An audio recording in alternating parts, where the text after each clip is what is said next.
देवराहा बाबा के आश्रम के दर्शन आप अंतर मन से करो, आत्मा से करो, अपनी आत्मा के नेत्रों से करो।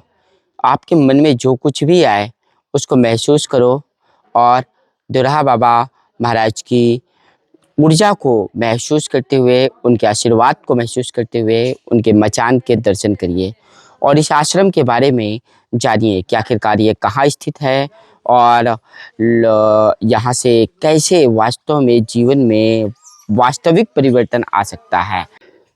श्री राम, जय राम, जय जय राम। कल्पांतक योगी देवराहा बाबा की सिद्धि और देवराहा बाबा की प्रसिद्धि के बारे में संपूर्ण भारत ही नहीं, संपूर्ण विश्व भी जानता है। चित्रकूट में देवराहा बाबा का यह आश्रम असीम ऊर्जा का भंडार है। इस आश्रम में अगर आप देखेंगे तो यहाँ वनवासी संत निवास करते हैं जो निरंतर लगातार 43 वर्षों से साधना करने के लिए जाने जाते हैं। देवराहा बाबा के शिष्य हैं और एक यहाँ पर मंदिर बना हुआ है। मंदिर में हनुमान जी की मूर्ति विराजमान है और खुद देवराहा बाबा आशीर्वाद देते हुए इस मंदिर में विराजमान हैं। और पास में आप अगर देखते हो तो यहाँ पे देवराहा बाबा की आपको एक मचान भी नजर आती है। ये वो मचान है जब देवराहा बाबा इस स्थान पर आए थे और कुछ समय तक रुके थे और यहाँ पर उन्होंने तपस्या भी की थी। और तपस्या करने के पीछे का जो रहस्य है अगर आप जानोगे तो आश्चर्यचकित रह जाओगे, क्योंकि सती अनसुईया जंगल का यह वह क्षेत्र है जहाँ देवताओं ने पंचायत की थी। अत्रि मुनि से लेकर के अगस्त ऋषि और जितने भी देव पुरुष हैं, देवता हैं, उन्होंने यहाँ पर पंचायत की थी और ब्रह्मा विष्णु महेश के जो प्रकट होने का स्थान बताया जाता है वो यही जंगल बताया जाता है। हवन रोज होता है जी। हवन भी पहले होते। ये देखो कैसे ये जला दिया। जैसे हम लकड़ी जलाना है जी, तो इसके ऊपर लकड़ी रख दिया, अपने आप जलने लगती है। हनुमान जी का नाम लेकर के बस दे देते हैं, बस हो गया। हाँ, अभी जलने लगेगी अपने आप। ये खंडित होना, ये खंड होना। जी महाराज जी, हम कई बार से आ रहे लगातार और हमने हर बार आपसे एक बात कही है, यहाँ कुछ है तो यहाँ ऐसा क्या है? ये सब तपोभूमि है। ऋषि मुनियों की सब ये धर्म कर्म से ये सब हो रहा है। उनका धर्म यहाँ भी ज्यादा है, बहुत ज्यादा है। जैसे आन अपेक्षा, अंत्य की अपेक्षा दुष्कर्म होते हैं शहरों में कहीं कहीं, तो वहाँ की धरती दूषित हो जाती है। यहाँ भी धर्म कर्म और यज्ञ तप सब हो रहे हैं।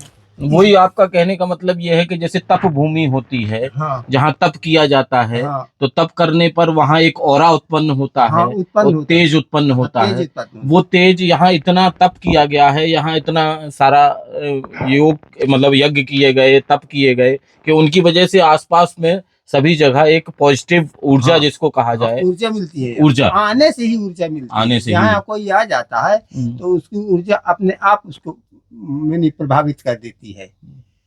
जहाँ यहाँ से जाओगे दूरी, यहाँ ये क्षेत्र निकल जाओगे तो ऊर्जा आपकी बराबर काम नहीं देगी, वहाँ की पकड़ लेगी, वहाँ की पकड़ लेगी। नेटवर्क जो आजकल के नेटवर्क जिसको कहा जाता है, बस वही चीज है। यहाँ का जो नेटवर्क है, यहाँ का जो एक वातावरण है वो अलग नेटवर्क का है। यहाँ कृत्रिम नेटवर्क काम नहीं करते हैं, यहाँ प्राकृतिक और आध्यात्मिक नेटवर्क काम करता है। आपका कहने का तात्पर्य ये है। तो कैसे एनर्जी बनाए रखें जब हम लोग अपने काम में रहते हैं और संसार में रहते हैं, तो ऐसी ऊर्जा हमको फील होती है। तो यहाँ महाराज जी लगातार 43 वर्षों से निवास कर रहे हैं और भगवान की शक्ति की कृपा के बिना वास्तव में इस जंगल में कोई और रह नहीं सकता और बगैर भगवान की इच्छा के बिना वास्तव में ऐसी जगहों पर पहुँचना बहुत ही ज़्यादा कष्टदायी होता है। बहुत सारे लोगों को तो इस जगह के बारे में कुछ ज्ञान भी नहीं है और जिनको ज्ञान भी होता है तो बामुश्किल ही लोग यहाँ तक आ पाते हैं।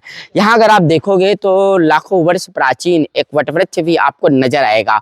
इस वटवृक्ष के नीचे बहुत सारे संतों ने तपस्या की है और सिद्ध संत महात्माओं ने जब यहाँ तपस्या की है, इस वजह से अगर हम यहाँ के ऊर्जा क्षेत्र की बात करते हैं तो यहाँ की जो ऊर्जा है वो अपने आप में बहुत दिव्य है। जब आदमी इस क्षेत्र में आ जाता है और वो प्रवेश करता है, तो प्रवेश करने के साथ साथ ही जैसे वो नंगे पैर होता है, उसको यहाँ से एक अलग प्रकार की फीलिंग्स आने लगती हैं, एक अलग ही अनुभव होता है, जिस दिव्य अनुभव में रम करके वह महसूस करता है कि वास्तव में मैं किसी खास स्थान पर आ गया हूँ। जैसे लोगों को लगता है कि हमें स्वर्ग जाना चाहिए, तो स्वर्ग क्या है? स्वर्ग वास्तव में एक ऊर्जा है जहाँ आदमी को बहुत अच्छा महसूस होता है। नरक क्या है? नरक वही दुनिया है जहाँ आदमी को दुख महसूस होता है, कष्ट और तकलीफें नजर आती हैं। तो मंदाकिनी नदी के तट के किनारे देवराहा बाबा का यह बचान आश्रम आज भी बना हुआ है। और देखिए हमारे आज भी दाग बने हुए हैं, ये बने हैं दाग, यहाँ खड़ा था फिर भी छाड़ दिया, ईश्वर की माया, उन्हीं की दात है ये काहे की दात है? भालू के, ये भालू ने पकड़ लिया यहीं पास में थोड़ी दूर में। अच्छा।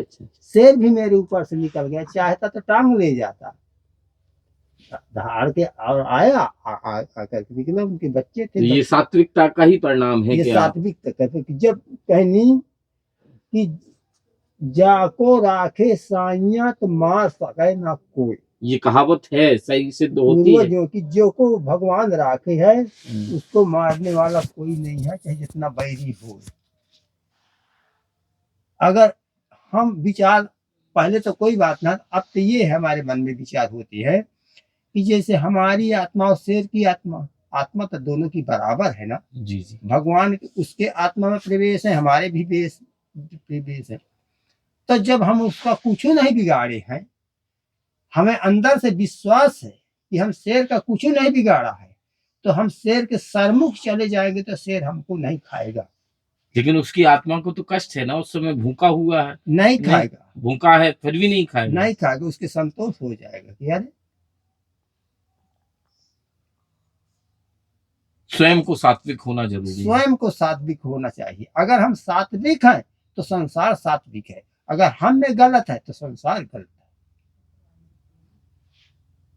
अपने को संभाल लो, दुनिया को न देखो, दुनिया को अपने को संभाल लो। अब हम संभरे हैं तो संसार संभरा है, हमारे कोई नजर फेरने वाला नहीं है। यहाँ जो ऊर्जा है वो दिव्य है, भव्य है और हमें बहुत ही अच्छी फीलिंग्स महसूस होती हैं।